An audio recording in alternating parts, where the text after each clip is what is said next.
નમસ્કાર. આજે આપણે કંઈક ખાસ કરવાના છીએ. ચાલો સંસ્કૃતના એક અદ્ભુત ખજાનામાં ડૂબકી મારીએ.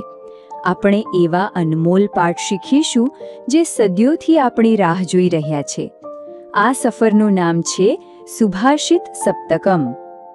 પણ એક સવાલ મનમાં જરૂર આવે ખરું ને, કે શું હજારો વર્ષ જૂના શ્લોકો આપણી આજના જમાનાની ફાસ્ટ પેસ્ડ ટેકનોલોજીથી ભરેલી જિંદગીમાં ખરેખર કામ લાગી શકે?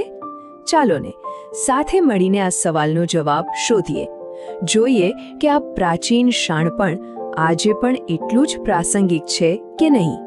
તો આપણે આવા જ 7 શાણપણના મોતીને એક પછી એક ખોલવાના છે. અને દરેક શ્લોક એક પાઠ છે, એક ગાઈડ જેવું છે, જે આપણને વધુ સારું, વધુ સંતુલિત જીવન જીવવામાં મદદ કરી શકે છે. પણ પહેલા એ સમજીએ કે આ સુભાષિત છે શું. જો, સુ એટલે સારી રીતે અને ભાષિત એટલે બોલાયેલું, એટલે કે સારી રીતે કહેવાયેલી વાત. એક એવી વાત જે ટૂંકી હોય પણ શાણપણથી ભરપૂર હોય, અને સૌથી અગત્યનું, એ ક્યારેય જૂની ન થાય. સમજો ને, જીવન માટેનો એક નાનકડો પણ પાવરફુલ મંત્ર. અને આજે આપણી પાસે આવા 7 શ્લોકોનો એક સમૂહ છે.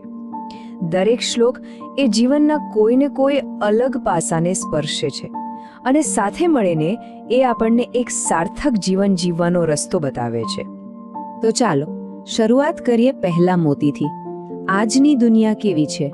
આપણને બધું જ ફટાફટ જોઈએ, ઇન્સ્ટન્ટ ગ્રેટિફિકેશન, બરાબર? પણ આ શ્લોક આપણને યાદ અપાવે છે ધીરજની અને સાતત્યની. એની શું કિંમત છે? સાંભળો આ શ્લોક. એના શબ્દોનો જે લય છે ને, એ જ આપણને શાંતિનો પાઠ શીખવી જાય છે. ખાસ કરીને આ શબ્દ શનઃ શનઃ, એટલે કે ધીમે ધીમે. જરા વિચારો આ 5 ઉદાહરણો વિશે. કેટલા સચોટ છે!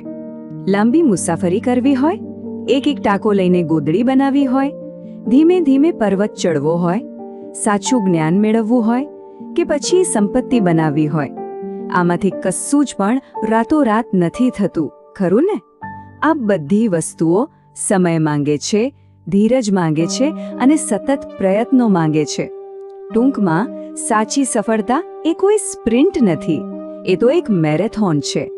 તો ધીરજની વાત તો થઈ. હવે આગળ વધીએ અને વાત કરીએ ચારિત્ર્યની. એક સારી વ્યક્તિના ગુણ કેવા હોવા જોઈએ? ચલો જોઈએ કે આ પ્રાચીન જ્ઞાન આપણને શું કહે છે. હવે જરા કલ્પના કરો એવા કોઈ ખજાનાની જેને દુનિયાનો કોઈ ચોર ચોરી ન શકે. છે એવો કંઈ? હા, બિલકુલ છે. આ શ્લોક આપણને એવી જ સાચી સંપત્તિ વિશે જણાવે છે. અને એ ખજાના કયા છે? પહેલું, સારું ચારિત્ર્ય. પછી શૂરવીરતા. ત્રીજું, મહેનતુ સ્વભાવ, એટલે કે આળસનો અભાવ. ચોથું, વિદ્વતા કે જ્ઞાન. અને પાંચમું, સારા મિત્રોનો સાથ. જુઓ, પૈસા ટકા તો આવે ને જાય, પણ આ જે આંતરિક ગુણો છે ને, એ હંમેશા આપણી સાથે રહે છે. આ એવી સંપત્તિ છે જેને કોઈ આપણી પાસેથી છીનવી ન શકે. કેમ? કારણ કે એ આપણી અંદર છે. તો આ આંતરિક સંપત્તિને જાળવવી કઈ રીતે? એક સજ્જન વ્યક્તિ પોતાના સારા ગુણો પર કેવી રીતે અડગ રહે છે? આગળનો શ્લોક આપણને આ સમજાવવા માટે એક ખૂબ જ સરસ અને સિમ્પલ ઉદાહરણ આપે છે. ચોખા અને એના ફોતરાનું. કેટલું ગજબનો વિચાર છે, નહીં? શ્લોક કહે છે કે જેવી રીતે કોઈ રાજા, ભલે ગમે તેટલો શક્તિશાળી હોય, એ ચોખાના દાણાને એના ફોતરાથી અલગ કર્યા પછી પાછો જોડી નથી શકતો. બસ એવી જ રીતે એક સજ્જન વ્યક્તિને એના સારા ગુણો અને સદાચારથી અલગ ન કરી શકાય. એમના માટે ચારિત્ર્ય એ કોઈ પહેરવાનો ડ્રેસ નથી, એ એમનો સ્વભાવ છે. ઓકે, તો ચારિત્ર્યની વાત થઈ. હવે આગળનો મુદ્દો છે જ્ઞાન. પણ અહીંયા માત્ર પુસ્તકો વાંચી લેવાની કે ડિગ્રીઓ મેળવવાની વાત નથી. તો પછી પ્રાચીન સમયમાં સાચો વિદ્વાન કોને ગણવામાં આવતો હતો? ચાલો એ જાણીએ. આગળના જે 2 શ્લોકો છે એ સાથે મળીને આપણને સાચા વિદ્વાનની એક સંપૂર્ણ વ્યાખ્યા આપે છે. તો સાચો વિદ્વાન કોણ?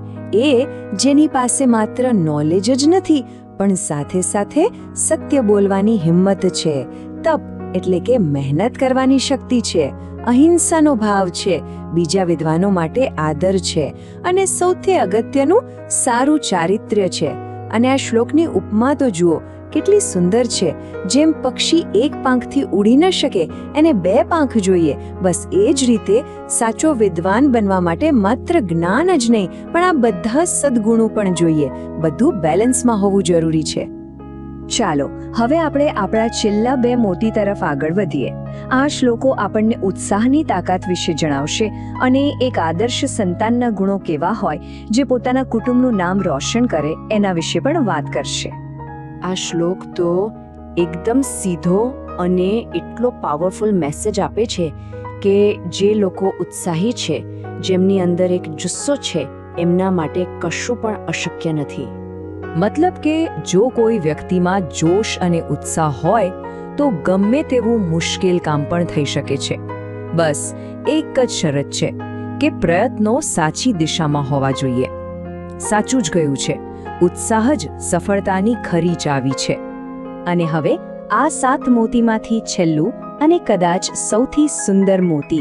આ શ્લોકમાં સત્પુત્ર એટલે કે એક સારા સંતાનની સરખામણી એક દીવા સાથે કરી છે. અને આ સરખામણી કેટલી અદ્ભુત છે એ હવે આપણે જોઈશું. જો આ સરખામણી કેટલી ઊંડી છે. એક સારો સંતાન દીવા જેવો હોય છે. કઈ રીતે? પહેલું, એ પાત્રને ગરમ નથી કરતો, એટલે કે પરિવારને કોઈ તકલીફ કે દુઃખ નથી આપતો. બીજું, એ મેશ પેદા નથી કરતો, એટલે કે કુટુંબના નામ પર કોઈ દાગ નથી લગાવતો. ત્રીજું, એ તેલનો નાશ નથી કરતો, મતલબ કે પરિવારના પ્રેમ અને સંસાધનોનો ખોટો ઉપયોગ નથી કરતો. અને દીવાની જેમ જ એ હંમેશા પ્રકાશ ફેલાવે છે.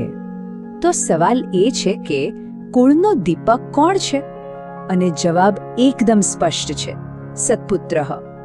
એક એવું ગુણવાન સંતાન જે પોતાના સારા કાર્યોથી આખા કુળને ઉજાડે છે. તો ચાલો આખી વાતનો સાર ફટાફટ જોઈ લઈએ. આ 7 પાઠ શું છે? પહેલું, ધીરજ રાખો. બીજું, એવું ચારિત્ર બનાવો જે કોઈ છીનવી ન શકે. ત્રીજું, પોતાના સાચા રસ્તા પર અડગ રહો. ચોથું, જ્ઞાનની સાથે સારા ગુણ પણ કેળવો. પાંચમું, જીવનમાં ઉત્સાહ રાખો. છઠ્ઠું, પરિવાર માટે પ્રકાશનો સ્ત્રોત બનો. અને સાતમું, સારા મિત્રોને સાચી સંપત્તિ ગણો. બસ આ જ છે શાણપણ ભર્યા જીવનના 7 પગથિયા. અને હવે અંતમાં એક સવાલ જે આપણે સૌએ પોતાની જાતને પૂછવાનો છે. આ 7 શાણપણના મોતીમાંથી એવો કયો એક વિચાર છે જે આજે આપણે આપણી સાથે લઈ જઈશું? કયો એક પાઠ છે જે આપણા જીવનને વધુ સારું બનાવવામાં મદદ કરશે?